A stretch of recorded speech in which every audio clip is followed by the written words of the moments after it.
भाइयों बहनों नमस्कार। All India anganwadi news channel में आपका स्वागत है। चैनल से जुड़ने के लिए नीचे दिख रहे रेड कलर के सब्सक्राइब बटन पर आपको सबसे पहले क्लिक करना है। फिर साइड में एक नोटिफिकेशन बेल यानी घंटी बन के आएगी, उस पर जब आप दबाएंगे तो 3 घंटी आपको दिखेंगी, जिनमें सबसे ऊपर ऑल वाली घंटी आप लोगों को दबा लेनी है।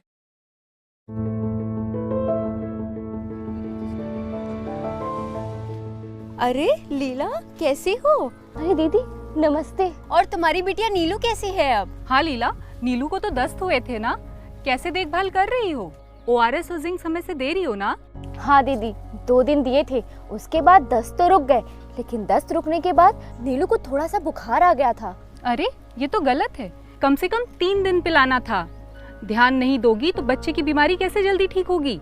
हाँ दीदी, आगे से ध्यान रखूंगी। और तुम इसका वजन कराने भी नहीं लेकर आई? हाँ दीदी, वो ना इसको बुखार आ गया था उसी वजह से। लेकिन आंचल दीदी और आशा बहन, आप लोग को बहुत बहुत धन्यवाद। आप लोग हमारे गांव के बच्चों का इतना अच्छे से ध्यान रखते हैं कि अब हम जैसी माएँ अपने बच्चों के स्वास्थ्य को लेकर बिल्कुल निश्चिंत हो गए हैं। लीला, हमारा तो काम ही है बच्चों को स्वस्थ और पोषित रखना, और उस पर अगर हमें तुम्हारी जैसी माओं का साथ मिल जाएगा तो हमारे गांव के बच्चे खेलेंगे, कूदेंगे और पढ़ाई में भी तेज बनेंगे। बिल्कुल आंचल बहन, जब सब मिलकर साथ देंगे तभी तो सबका विकास होगा। आंचल बहन, पता है गांव के स्वास्थ्य सुरक्षा के लिए प्रधान जी रोज कोई ना कोई बैठक का आयोजन कर रहे हैं। कल भी एक बैठक है। हाँ, सबको बुलाया है और कल की बैठक पोषण पर है। दीदी एक बात पूछे? हाँ, क्या हम भी इस बैठक का हिस्सा बन सकते हैं? हाँ बिल्कुल, ये तो बहुत ही अच्छी बात होगी। है। तुम अपने परिवार को भी लेकर आना। बिल्कुल दीदी, हम अपने पति और हमारे पड़ोस में जो दीदी रहती है ना, उन जिनका छोटा सा बच्चा है, उनको भी लेकर आएंगे। आखिर ये बैठक हमारे बच्चों के स्वास्थ्य को लेकर जो है। आशा बहन, अब चलते हैं, हमें और लोगों को भी तो कल की बैठक के बारे में बताना है। जी चलिए। अच्छा दीदी, नमस्ते।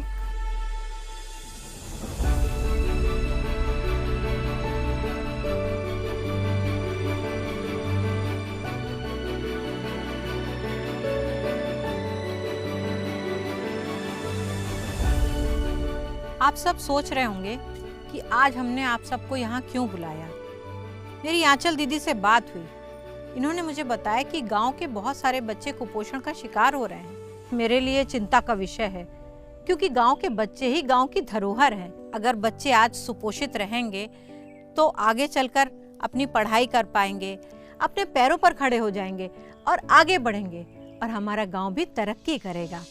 हमारी आंचल दीदी, ANM और आशा दीदी छोटे बच्चों का ख्याल रखती हैं, और हमारा भी फर्ज बनता है कि हम इन्हें अपना भरपूर समय दें। ये तीनों हमारे लिए त्रिकोण यानी कि AAA हैं, और आज मैंने इन तीनों को भी यहाँ पर बुलाया है, और मैंने ये तय किया है कि हमारे गांव में कोई भी बच्चा कुपोषित नहीं रहेगा, और जो बच्चे कुपोषित हो गए हैं उन्हें भी हम सुपोषण की राह पर लाएंगे। और उसमें सिर्फ इन तीनों की भागीदारी नहीं रहेगी, बल्कि माता पिता, परिवार और गांव के प्रभावशाली लोगों का भी योगदान रहेगा। हाँ प्रधान जी, कल आंचल और आशा दीदी भी मुझे यही बता रही थी। हाँ, और अब जब प्रधान जी ने ये तय कर लिया है कि गांव से कुपोषण को खत्म करना है, तो ये बहुत जरूरी है कि हम सब अच्छे से समझें कि ये महत्वपूर्ण कार्य किस प्रकार से किया जाना है और किसकी क्या भूमिका रहेगी। आंचल, हम शुरुआत तुमसे ही करेंगे, ताकि लोग अच्छी तरह समझ सकें कि हम क्या कहने की कोशिश कर रहे हैं। बिल्कुल प्रधान जी, कुपोषण को समझने के लिए हमें सबसे पहले पोषण को समझना जरूरी है। हम अक्सर पोषण को भोजन से जोड़कर देखते हैं, यानी कि यदि किसी बच्चे, महिला या वयस्क ने बराबर से भोजन किया है तो वो पोषित होगा, लेकिन नहीं, ऐसा नहीं होता है।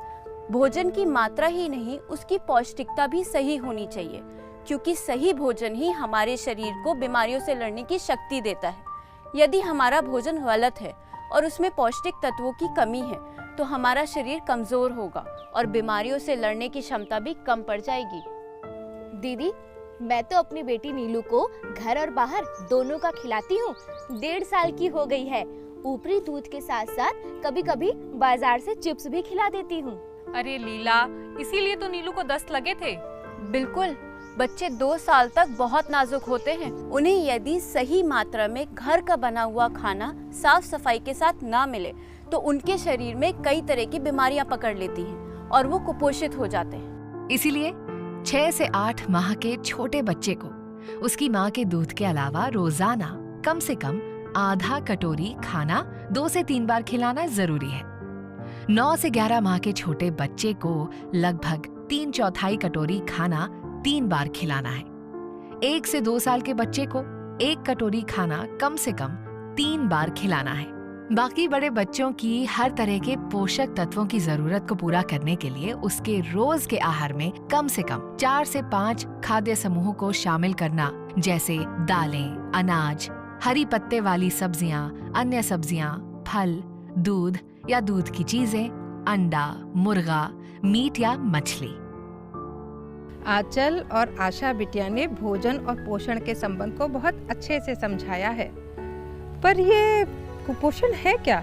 चाची जी, सीधे शब्दों में अगर समझाया जाए तो कुपोषण 3 तरीके का होता है। कम वजन, ये पहला चरण है। इसमें बच्चे का वजन गिर जाता है, यानी कि उस उम्र के सामान्य बच्चों की तुलना में इन बच्चों का वजन कम होता है। दूसरा वेस्टिंग, ये एक प्रकार का गंभीर कुपोषण है। इसमें बच्चे का वजन उसकी लंबाई और ऊंचाई के अनुपात कम हो जाता है। ऐसे में उसके शरीर की मांसपेशियां कमजोर हो जाती हैं और कभी-कभी हड्डियां भी दिखने लगती हैं। ऐसा तब होता है जब बच्चे को अचानक से दस्त या निमोनिया जैसा संक्रमण घेर ले और उसके घर वाले उसकी सही तरह से देखभाल ना कर पाए। ऐसा भी देखा गया है कि जब गांव में सूखा पड़ता है या बाढ़ आती है और घर में खाने की कमी हो जाती है, तब भी बच्चा इससे ग्रसित हो जाता है। इस प्रकार के कुपोषण में बीमारियों तथा कभी-कभी मृत्यु का भी खतरा बढ़ जाता है। तीसरा है स्टंटिंग। ये तब होता है जब बच्चा लंबे समय से कुपोषण से ग्रस्त हो। इसमें बच्चा अपनी लंबाई खो देता है, मतलब उसी आयु के सामान्य बच्चों की तुलना में 4 साल का बच्चा 2 साल के बच्चे की लंबाई के बराबर दिखने लगता है। क्या सोच रही हो लीला? प्रधान जी, मैं तो ये सोच रही हूँ कि अगर हमने अपनी बिटिया का ध्यान अच्छे से नहीं रखा होता तो वो भी इनमें से किसी एक श्रेणी में जा सकती थी। हाँ लीला, बिल्कुल। इसीलिए मैं माता पिता से अनुरोध करूंगी कि अपने बच्चे का घर पर ही आंचल दीदी और आशा दीदी की बताई गई बातों का अनदेखा ना करें। अब मैं आंचल से कहूंगी कि संभव अभियान के बारे में लोगों को बताएं। जहाँ तक मुझे पता है, कुपोषण को हटाने के लिए ये अभियान हमारे माननीय मुख्यमंत्री जी ने 2021 से चलाया है। इस अभियान के नाम में ही उम्मीद की एक किरण है।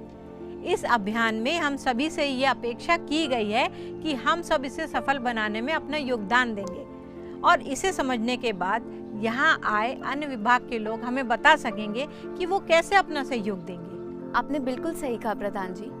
संभव अभियान के 3 मुख्य उद्देश्य हैं। पहला, 5 वर्ष तक के सभी बच्चों को सभी सेवाएं उपलब्ध कराते हुए उन्हें सुपोषित रखना। दूसरा, जो कुपोषित हैं उनकी समय रहते पहचान करना और प्रयास करके उन्हें कुपोषण से बाहर निकालना। तीसरा, सभी को पोषण के पहलुओं से जागरूक करना। ये अभियान हर वर्ष जुलाई से सितंबर के मध्य में चलाया जाएगा, क्योंकि इस मौसम में अधिक बीमारियां होती हैं, इसीलिए कुपोषण भी अधिक मिलता है। इस अभियान से पूर्व मई और जून के महीने में तैयारी की जाएगी, जिससे इस अभियान को सफल बनाया जा सके। जून में सभी बच्चों का वजन और लंबाई लेकर उनकी पोषण श्रेणी निर्धारित की जाएगी। फिर जुलाई से सितंबर के बीच में घर घर जाकर कुपोषित बच्चों पे विशेष ध्यान दिया जाएगा। सितंबर में दोबारा से वजन और लंबाई लेकर बदलाव देखे जाएंगे। आंचल दीदी, अगर कोई छूट गया तो भैया उसके लिए दिसंबर के महीने में फिर से एक कैचअप राउंड होगा। लेकिन हमें कैसे पता चलेगा कि किस विभाग ने कैसा काम किया है? प्रधान जी, उसके लिए अक्टूबर में बाहरी संस्था द्वारा कुछ सर्वे किए जाएंगे, जिससे देखा जाएगा कि सभी विभागों का क्या योगदान रहा। इस अभियान में सभी की जिम्मेदारियां तय की गई हैं, जैसे कि मेरी जिम्मेदारी है। इस अभियान में आपके माध्यम से जो निर्देश गांव के इस कार्य के लिए दिए गए हैं, उसमें मेरा पूरा सहयोग रहेगा। मैं जून में सभी बच्चों का वजन और लंबाई लेकर उनकी पोषण श्रेणी निकालूंगी। गृह भ्रमण और केंद्र आधारित गतिविधियों का आयोजन करूंगी, खासकर उन बच्चों के घर जो कमजोर और कुपोषित हैं, ताकि उनके परिवार वाले सही व्यवहार अपना सकें। जो बच्चे पैदा ही कम वजन के हुए हैं, उनकी सूची आशा दीदी से लेकर उनके घर जाऊंगी। बच्चों को आशा दीदी के साथ मिलकर ग्राम स्वास्थ्य, स्वच्छता एवं पोषण दिवस पर स्वास्थ्य जांच के लिए लेकर आऊंगी और एएनएम दीदी से उनकी जांच कराऊंगी। आज आशा दीदी और एएनएम दीदी अपना समय निकाल करके यहाँ पर आई हैं। हम लोग इनसे समझते हैं कि ये लोग कैसे अपना सहयोग करेंगे। हाँ आशा दीदी, पहले आप अपने सहयोग के बारे में बताइए। धन्यवाद प्रधान जी। आशा होने के नाते मैं आंचल दीदी को किस प्रकार सहयोग करूंगी ये बताना चाहूंगी। मैं और आंचल दीदी लोगों के घर जाते हुए ये ध्यान रखेंगे कि गांव में लोग हमारी बातें मान रहे हैं कि नहीं। कुपोषित बच्चों एवं कम वजन वाले बच्चों पर विशेष ध्यान रखूंगी। उनके खतरे के लक्षण को पहचानूंगी, उसकी एक सूची बनाऊंगी, आंचल दीदी को बताऊंगी और जरूरत पड़ने पर एएनएम दीदी के पास या अस्पताल भेजूंगी, जिससे बच्चे स्वस्थ हो सके। इसके साथ ही कुपोषण से जुड़ी अन्य बातें जैसे मातृपोषण, बच्चों का आहार, साफ सफाई, स्वच्छता व्यवहार और खाना खिलाने के तरीके के बारे में भी बताऊंगी। अरे वाह, बहुत अच्छा बताया आशा दीदी आपने। अब एएनएम दीदी अपने सहयोग के बारे में बताएंगी। जी प्रधान जी, हमारे विभाग का मुख्य फोकस उन बच्चों पर होगा जिनका वजन बेहद कम है, यानी जो बच्चे वेस्टेड हैं, मतलब कि जो बच्चे ज़्यादा कुपोषित हैं। मैं देखूंगी कि इन बच्चों में दस्त, बुखार या भूख न लगने जैसी कोई अन्य परेशानियां तो नहीं है। ऐसे सभी बच्चों को दवाइयां दी जाएंगी और जो बच्चे ज़्यादा बीमार हैं उन्हें पोषण पुनर्वास केंद्र भेजने का काम करूंगी। आपको पता है हमारे विभाग ने इसके लिए एक ऐप भी बनाई है जिसमें इन सभी बच्चों को अंकित किया जाएगा और तब तक ट्रैक किया जाएगा जब तक वे सभी बच्चे स्वस्थ नहीं हो जाते। बहुत अच्छा एएनएम दीदी, हमारी AAA तो इस अभियान का स्तंभ है। हमारे यहाँ और लोग भी आए हुए हैं। अब हम जानते हैं कि वो लोग किस प्रकार अपना सहयोग दे सकते हैं। हाँ, तो प्रधान अध्यापक जी, आप इस विषय में कुछ कहना चाहेंगे? बिल्कुल प्रधान जी। शिक्षा विभाग का मुख्य सहयोग पोषण शिक्षा को मजबूत करने पर रहेगा। हम सब अभी तक पोषण अभियान से जुड़े हुए थे और पोषण क्विज प्रतियोगिताएं और संवाद प्रतियोगिताएं आयोजित करते थे। यही कार्य हम इन 3 महीनों में भी करेंगे। वर्तमान में पोषण वाटिका बनाने पर विभाग का बहुत ज्यादा जोर है, तो हम अपने स्कूल में भी एक पोषण वाटिका बनवाएंगे और उसमें उगने वाली साग सब्जियों के प्रति बच्चों और उनके परिवार को जागरूक भी करेंगे। यही मेरा संकल्प है। अरे वाह प्रधान अध्यापक जी, आपका संकल्प तो बेजोड़ है और आप सबने अपनी बात बहुत अच्छी तरह से समझाई। अब एक गांव का प्रधान होने के नाते मेरी भी महत्वपूर्ण भूमिका रहेगी इस अभियान को सफल बनाने के लिए। हम कुछ कार्य करेंगे, जैसे पूरे अभियान पर मैं अपनी निगरानी रखूंगी। ये 3 माह का एक अभियान है। इसमें लोगों को जोड़ने के लिए हमारे गांव का माइक्रो प्लान कुछ इस तरह से होना चाहिए जिससे जागरूकता गतिविधियां निरंतर चलती रहें। अगर किसी को स्थानीय संसाधन की आवश्यकता होगी तो मैं वो संसाधन उपलब्ध कराने का भी प्रयास करूंगी। अन्य विभागों की भी अहम भूमिका होगी।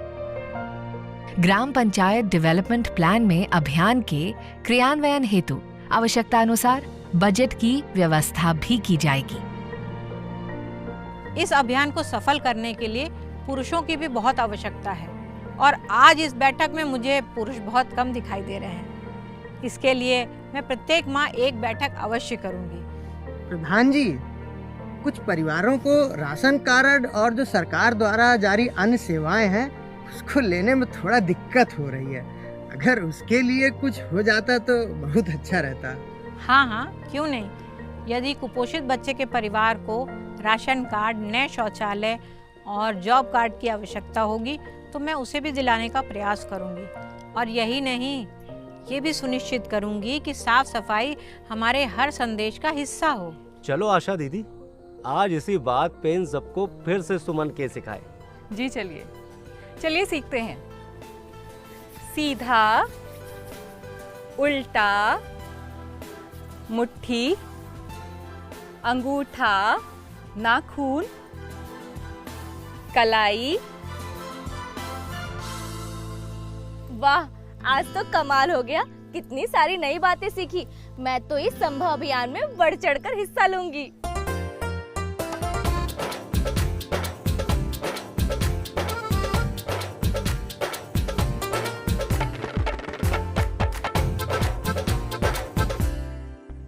बहुत खुशी की बात है कि हमने अपनी जिम्मेदारी पूरी लगन से निभाई है।